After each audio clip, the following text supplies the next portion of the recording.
Hello, I'm Brian Lucareli, Director of our Private Client Services Group and co-chair of our family office team at Foley and Lardner.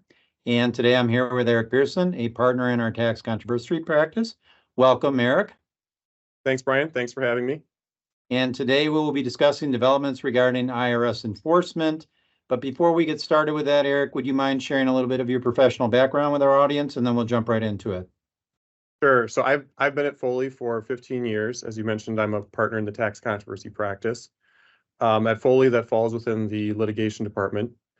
We like to say that we're a full service firm, and that means that, if we have a client who's subject to an audit or assessment or an investigation or an adjustment of some sort, we have the lawyers, Brian, who can not only reach a negotiation or a settlement with the IRS, but who can also, if necessary, take the matter through trial and even if necessary to an appeal. And that's what I do. I'm a tax lawyer who goes to court. Well, that's perfect. And you are our expert for today. So let's jump right into it. So let's start with, Congress gave the IRS an unprecedented 80 billion, and that's B with a B, a billion with a B, in additional funding as part of the Inflation Reduction Act of 2022. So what is this agency going to do with all that money? Well, as you might guess, with any government agency, they're going to spend it.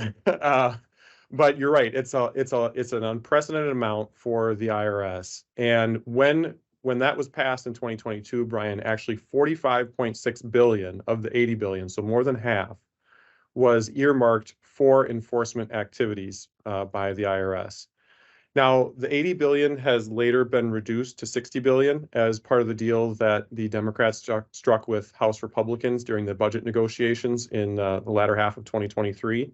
Okay. But 60 billion is still a lot of money, and the agency is intent on substantially ramping up its enforcement initiatives.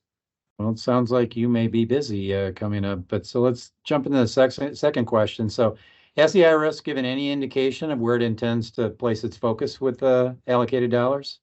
Well, it's in Washington time, Brian, it's still early days, but it's starting to, even though we're getting close to 2 years since the initial allocation of these funds. The IRS has actually issued a couple of press releases in the latter half of this year that are designed to explain where they're going to start to prioritize the enforcement initiatives. So in September, the service announced that it was hiring 3,700 new revenue agents. It was in the process of doing so. That's a substantial number.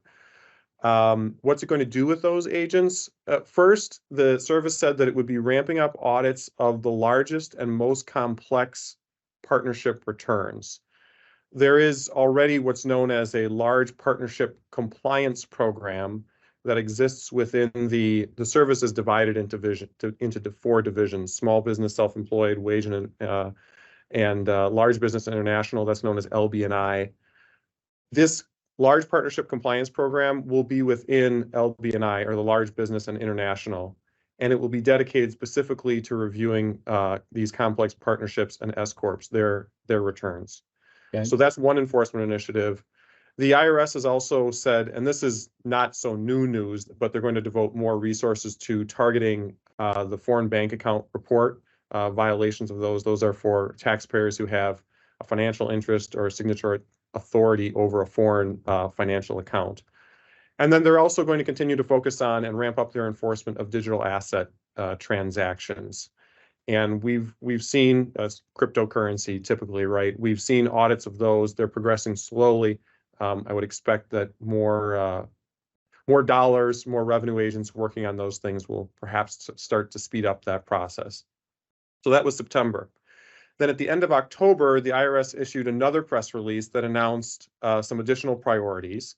One was a review of inbound transfer pricing. Again, that largely affects large foreign corporations or companies that have foreign subsidiaries. Okay. The service also announced more dollars behind an existing program that's called the Large Corporate Compliance Program. That's going to be another feature within LB&I, another unit there. And the service is going to use the additional funds to hire more agents again, and also use some new artificial intelligence technology to look for strange aberrations and things that they need to investigate in large corporate returns. And then they also, in October, they also said that they would be prioritizing looking at high income, high wealth individuals who either have not filed or who have failed to pay a recognized tax debt. High income here means greater than $1 million in income or more than 250,000 in tax debt. And this is sort of a small expenditure, large reward area for the service. As of October, they announced that in their first 100 cases, they had already collected an additional 122 million. Wow. And they've contacted 1,600 new taxpayers. So this is very much low-hanging fruit, but it's where they're getting started. It's also fair to assume, Brian, that the service will continue to pursue its existing authorities. I think the most newsworthy of which right now is the employee retention credit. So kind of last question or feeding into it. So we've worked with a number of our clients who claimed or considered claiming the ERC, and the credit has generated a lot of press. So can you give us an update on what the latest is in that area? Sure. So you're right. This made the IRS's dirty dozen list this year, which is one of the areas where they expect to see or are finding a lot of fraud or improper claims. The ERC, for those who don't recall, is a creature of the CARES Act from 2020, the initial Coronavirus Relief Act. And then it was quickly amended or added to through 3 additional pieces of legislation in the months that followed. It was also very lucrative. It provided for up to $5,000 per employee in 2020, a credit of $5,000, or in 2021 that was raised to $7,000 per employee per quarter. Wow. At Foley, Brian, yeah, we have seen credits we have seen clients who received credits or have claimed credits in the hundreds of thousands up to millions of dollars. This was a significant expenditure. Part of the result of that was that a cottage industry sprung up of what we call ERC promoters, many of whom were taking improper or overly aggressive positions.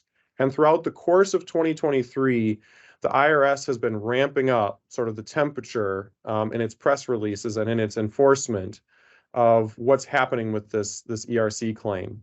One of the most recent features of that is that the Office of Professional Responsibility is getting involved for certain promoters and preparers.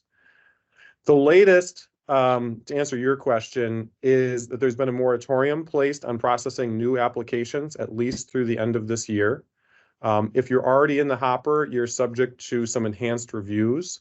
And as of just last week, the service announced that it has issued 20,000 letters, disallowing credits for entities that either did not exist or didn't actually have employees during the relevant time period. So that's sort of the low-hanging fruit for that credit. Wow.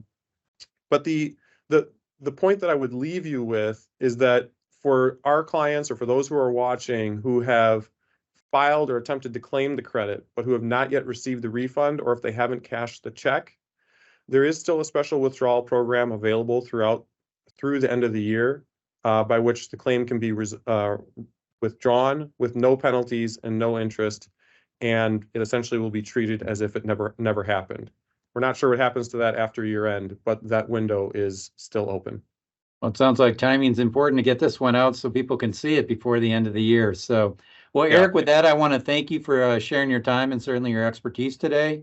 And I want to thank all of you for watching our presentation. For more information, please visit us at foley.com under Family Offices. Thank you.